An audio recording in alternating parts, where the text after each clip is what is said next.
ដំណើរកំសាន្តដែលមិនបានត្រៀមទុកអារម្មណ៍ធុញថប់ខ្លាំងពេកងើបឡើងដាំបាយឆ្អិនហើយអត់ដឹងថាធ្វើអីញ៉ាំក៏ចាប់ផ្ដើមដួសបាយដាក់ថូទាញឡានបើកចេញមកក្រៅ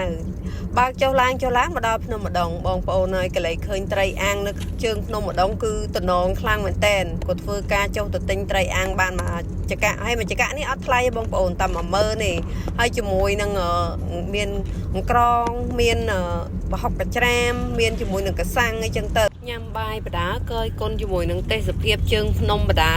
បងប្អូនហើយគូផ្សំជាមួយនឹងថ្ងៃក្តៅបន្តិចខ្យល់បក់20បន្តិចនិយាយពីថាបាយមួយកធោនេះញ៉ាំម្នាក់ឯងស្ទើរតែអស់អញ្ចឹងសម្រាប់បងប្អូនដែល stress អត់ដឹងទៅណាទេវិចបាយមកញ៉ាំនៅជើងភ្នំម្ដងដូចខ្ញុំទៅហើយចង់អស់លុយតិចទៀតយើងធ្វើការដាំបាយខ្លួនឯង